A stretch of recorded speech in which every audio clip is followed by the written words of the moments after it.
and always. Thank you very much, everybody. And congratulations to the class of 2017. That's some achievement. This is your day, and you've earned every minute of it. And I'm thrilled to be back at Liberty University. I've been here, this is now my third time, and we love setting records, right? We always set records. We have to set records. We have no choice.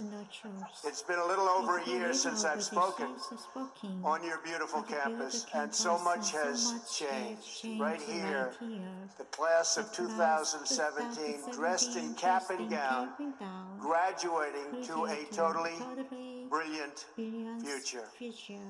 And here I am standing before you as President of the United States. So I'm guessing there are some people here today who thought that either one of those things, either one, would really require major help from God. Do we agree? And we got it. But here we are celebrating together on this very joyous occasion. And there is no place in the world I'd rather be to give my first commencement address as president than here with my wonderful friends at Liberty University. And I accepted this invitation a long time ago. I said to Jerry that I'd be there. And when I say something, I mean it.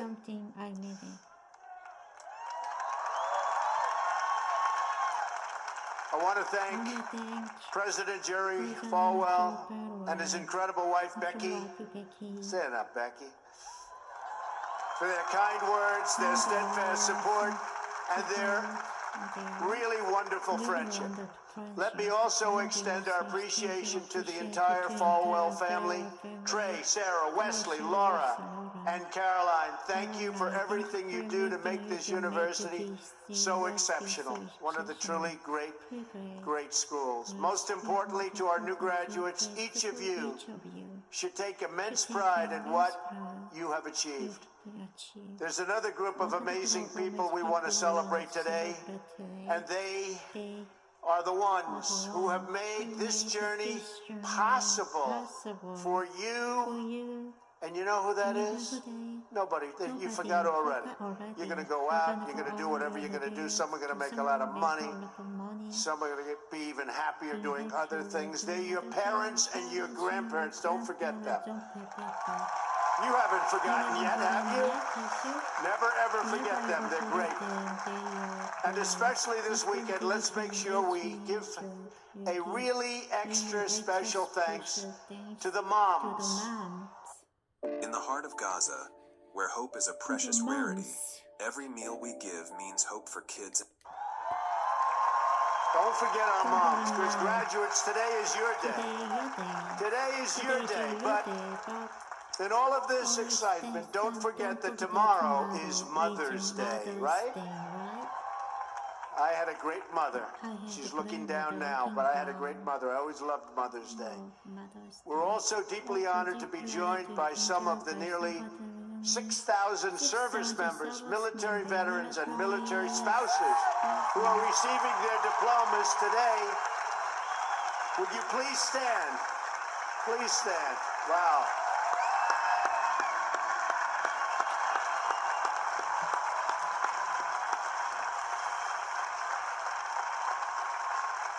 That's great. Thank you very much. Great job.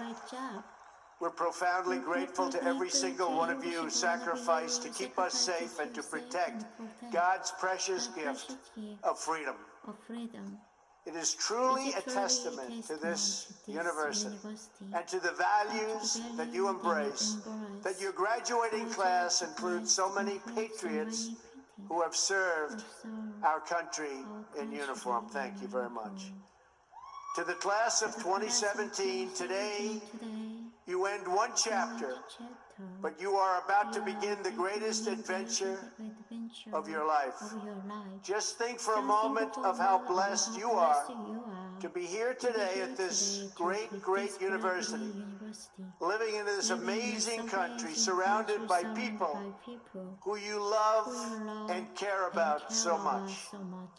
Then ask yourself, with all of those blessings and all of the blessings that you've been given, what will you give back to this country and indeed to the world? What imprint will you leave in the sands of history? What will future Americans say we did in our brief time right here on earth? Did we take risks? Did we dare to defy expectations? Did we challenge accepted wisdom and take on established systems? I think I did, but we all did. And we're all doing it.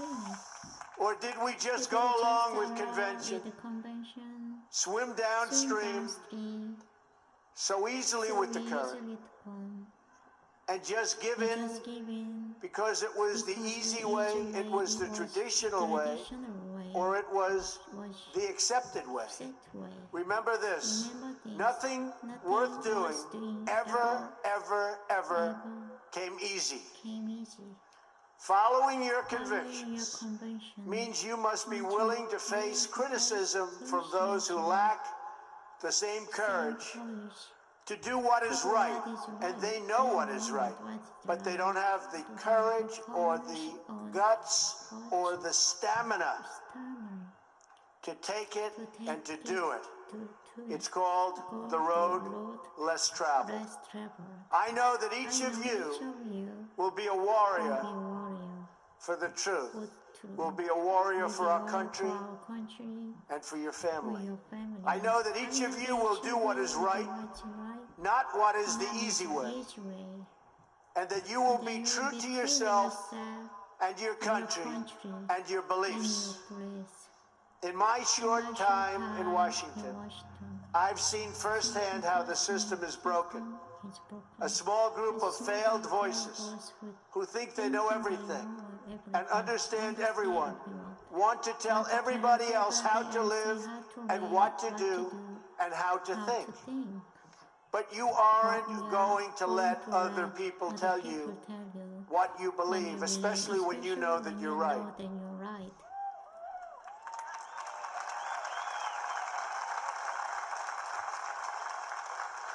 And those of you graduating here today who have given 500,000 hours of charity last year alone, unbelievable amount of work and charity, and few universities or colleges can claim anything even close. We don't need a lecture from Washington on how to lead our lives. I'm standing here looking at the next generations of American leaders. There may very well be a president or two in our midst. Anybody think they're going to be president? Raise your hand.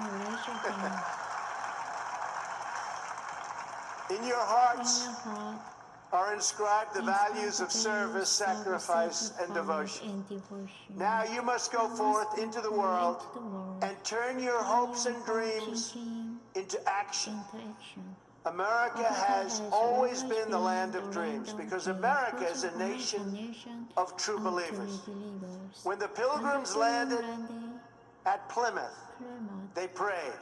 When the founders wrote the Declaration of Independence, they invoked our Creator 4 times. Because in America, we don't worship government, we worship God.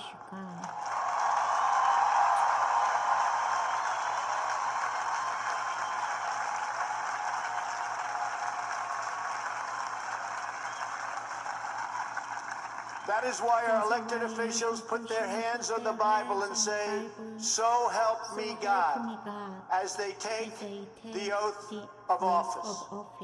It is why our currency proudly declares, "In God we trust." And it's why we proudly proclaim that we are one nation under God every time we say the Pledge of Allegiance. Here's one thing you need to do before you buy anything online. Don't spend another dime on Amazon until you watch this.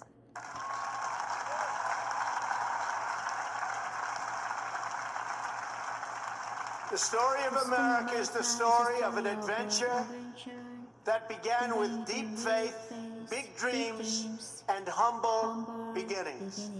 That is also the story of Liberty University.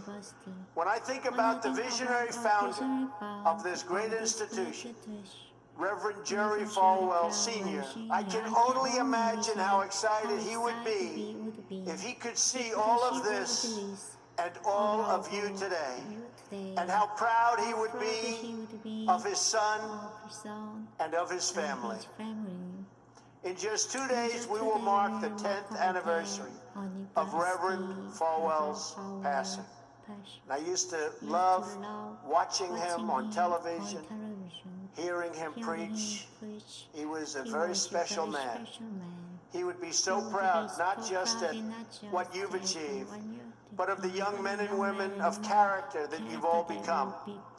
And Jerry, I know your dad is looking down on you right now, and he is proud. He is very proud. So, congratulations on a great job, Jerry. Reverend Falwell's life is a testament to the power of faith to change the world. The inspiring legacy that we see all around us in this great stadium. This is a beautiful stadium, and it is packed. I'm so happy about that. I said, how are you going to fill up a place like that? It is packed, Jerry. In this beautiful campus, and in your smiling faces, but it all began with a vision. That vision was of a world-class university for evangelical Christians. And I want to thank you because, boy, did you come out and vote, those of you that are old enough. In other words, your parents. Boy, oh boy, you voted. You voted. No doubt many people told him his vision wasn't possible. And I am sure they continued to say that so long after he started, at the beginning with just 154 students. But the fact is, no one has ever achieved anything significant without a chorus of critics standing on the sidelines explaining why it can't be done. Nothing is easier or more pathetic than being a critic. Because they're people that can't get the job done. But the future belongs to the dreamers, not to the critics. The future belongs to the people who follow their heart no matter what the critics say, because they truly believe in their vision. At Liberty, your leaders knew from the very beginning that a strong athletic program would help this campus grow so that this school might transform more lives. That is why a crucial part of Reverend Falwell's vision for making Liberty a world-class institution was having a world-class football team. Much like the great teams of Notre Dame. Great school, great place. In fact, Vice President Mike Pence is there today, doing a fabulous job, as he always does.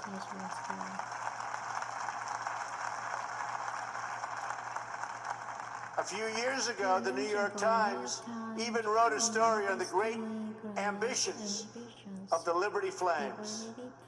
That story prompted a longtime president of another school to write a letter to Jerry. It's a letter that Reverend Falwell would have been very, very pleased to read. Jerry tells me that letter now hangs in the wall in the boardroom of your great university. It came from the late Father Theodore Hesper, who was the beloved president of the University of Notre Dame 35 years ago. Like this school's founder, he was a truly kind-hearted man of very, very deep faith. In the letter, Father Hesper recalled that Notre Dame's own meteoric rise from a small Midwestern school to a national football powerhouse. And then he wrote something so amazing and generous. He wrote, I think you are on that same trajectory now, and I want to wish you all the best and encourage you from the starting and from being able to start very small and arriving in the big time. Thanks to hard work, great faith, and incredible devotion, those dreams have come true. As of February of this year, the Liberty Flames are playing in the FBS, the highest level of competition in NCAA football. Don't clap. That could be tough. Don't clap. That could be tough. I'm a little worried. I don't want to look at some of those scores here. Jerry, you sure you know what you're doing here? This special coffee loophole helped me drop from 184 to 123 in weeks. Those other players are big and fast and strong, but I have a feeling you're going to do very well, right? From the most, you have to do what you love. Importantly, you have to do what you love. You have to do what you love. I've seen so many people. They're forced through lots of reasons, sometimes including family, to go down a path that they don't want to go down, to go down a path that leads them to something that they don't love, that they don't enjoy. You have to do what you love, or you most likely won't be very successful at it. So do what you love. I want to recognize a friend who is here with us today, who can serve as an inspiration to us all. Someone who doesn't know the meaning of the word quit. Real champion. A true champion. Both on the field, off the field.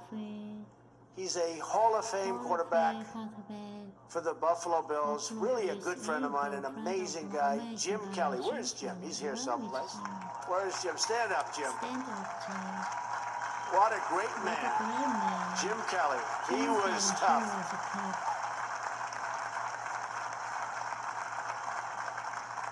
Jim, do you have any idea how much money you'd be making today? They'd hit Jim, it was like tackling a linebacker. They'd hit Jim, 4 guys, 5 guys that weighed 320, and he'd just keep going down the field. He was much more than a quarterback. He had tremendous heart, and he knew how to win. Jim is tough, and his toughest fight of all was a version of Jim Kelly, two champions. And people are very happy with what's taken place, especially last week. We did.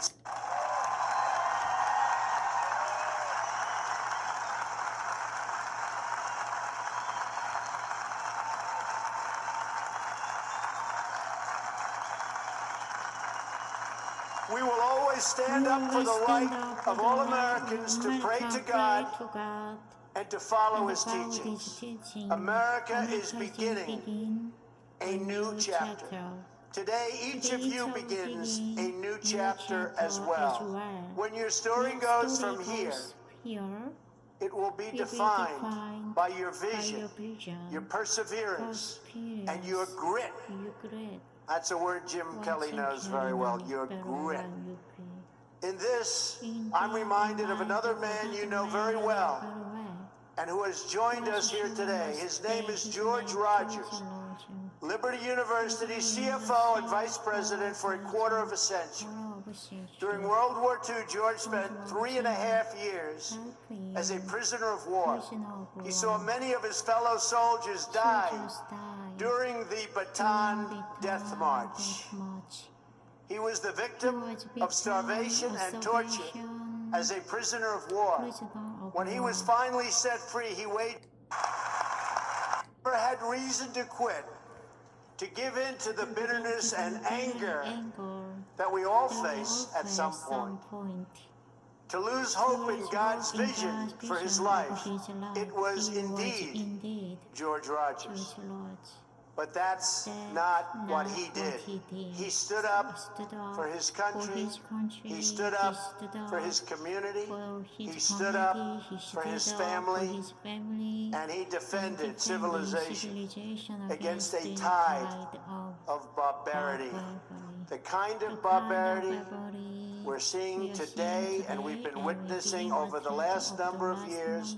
And I just want to tell you, as your president, we are doing very, very well in countering it. So you just hang in there. Things are going along very, very well. You'll be hearing a lot about it next week from our generals. Things are going along very, very well. Through it all, he kept his faith in God, even in the darkest depths of despair. Like so many others of his generation, George came home to a nation full of optimism and pride and began to live out the American dream. He started a family, he discovered God's plan for him and pursued that vision with all his might, pouring his passion into a tiny college in a place called Lynchburg, Virginia. Did you ever hear of that? Lynchburg? We love it. Do you like it? We like it, right? I flew over it a little while ago. It's amazing, actually. What started as a dream with a few good friends, he helped shepherd into the largest Christian university in the world. Just look at this amazing, soaring, growing campus, and I've been watching it grow. Because I've been a friend of Liberty for a long time now, Jerry. It's been a long time. Thanks in great part to George's financial stewardship. Hundreds of thousands of young hearts and souls have been enriched at Liberty and inspired by the Spirit of God.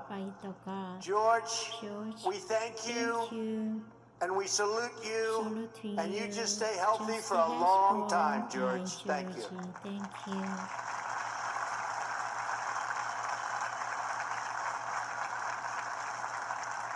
Now it falls on the shoulders of each of you here today to protect the freedom that patriots like George earned with their incredible sacrifice. Fortunately, you have been equipped with the tools from your time right here on this campus to make the right decisions and to serve God, family, and country. As you build good lives, you will also be rebuilding our nation. You will be leaders in your communities, stewards of great institutions, and defenders of liberty. And you will be great mothers and fathers and grandmothers and grandfathers, loving friends and loving family members. You will build a future where we have the courage to chase our dreams no matter what the cynics and the doubters have to say. You will have the confidence to speak the hopes in your hearts and to express the love that stirs your souls. And you will have the faith to replace a broken establishment with a government that serves and protects the people.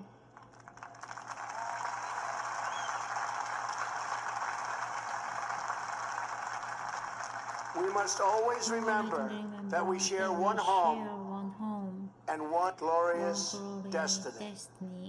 Whether we are brown, black, or white, we all bleed the same red blood of patriots. We all salute the same great American flag. And we are all made by the same Almighty God. As long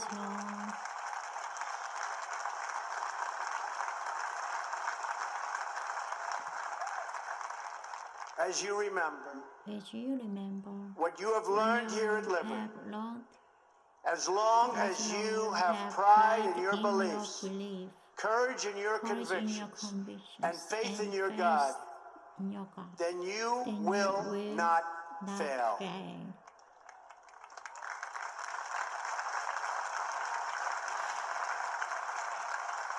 And as long as America remains true to its values, loyal loyal to its citizens, and devoted to its creator, then our best days are yet to come. I can promise you that.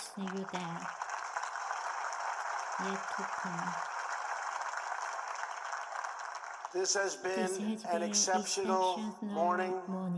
It's been a great honor for me, and I want to thank you, the students. I also want to thank you, the family, for getting them there. And I want to thank and congratulate Liberty. May God bless the class of 2017. May God bless the United States of America. May God bless all of you here today. Thank you very much. Thank you.